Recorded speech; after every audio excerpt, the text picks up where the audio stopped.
G.I. Joe is back on the big screen with Snake Eyes, G.I. Joe Origins. For 600 years, our ninja have brought peace to the world. I believe in you.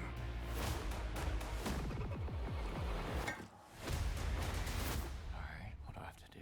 Justin, there have been 2 G.I. Joe movies so far. This movie takes those, throws them out. This is a complete reboot and a spin-off for one specific character, Snake Eyes. How do you think this fares? Andy, I was not a fan of this movie.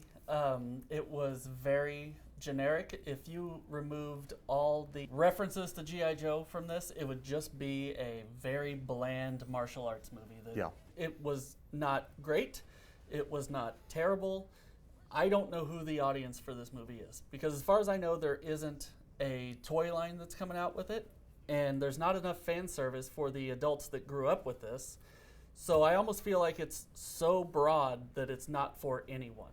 I agree with that. I think that it feels like the director watched a lot of John Woo movies and tried to imitate those, but misses all the nuances of those movies that make those so great.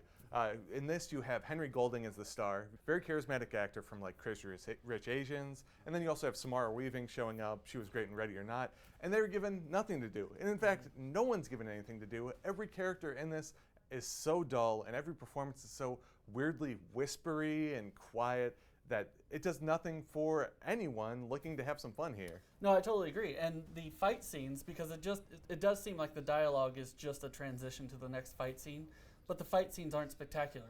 They're so mediocre, right. You know, and even to the point that it has to have the obligatory fight on the freeway that's been in every action movie since the second Matrix. Yeah, and even that one's shot at night, so you can't really see what's going on. And then with all these fights, it's lots of bad guys coming at or a bunch of bad guys coming at a couple of the good guys. You can't tell who is who, but you know that the good guys are probably slashing through them, maybe, but you're not invested in any of this. There's absolutely no stakes whatsoever. Absolutely.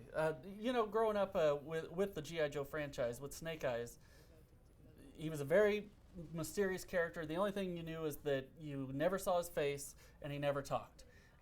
And he does nothing but talk, and you see his face the whole movie. Yeah. So I don't understand how this is a Snake Eyes movie. Right, and I think that if you're going to rewrite the lore of this, then you want something, maybe a clever twist or spin on that character.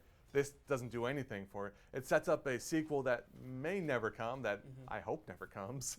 So yeah, this was Dullsville, USA for me. Yeah, it was 2 hours and it felt way longer. Absolutely. What would you give it for rating? I'm going to have to go 1.5 stars. Yeah, 1.5 stars for me too. This is almost, like you said, 2 hours long. It is definitely not worth your time. Just skip this, even if you're just going to the theater for the air conditioning. To see all that's going on in St. Joseph, check out St. Joe Live every Thursday in the St. Joseph News Press or anytime at newspressnow.com. And you can join us next week as we check out some more movies. Until then, I'm Andrew Gogg. I'm Justin Peacock. We'll see you later.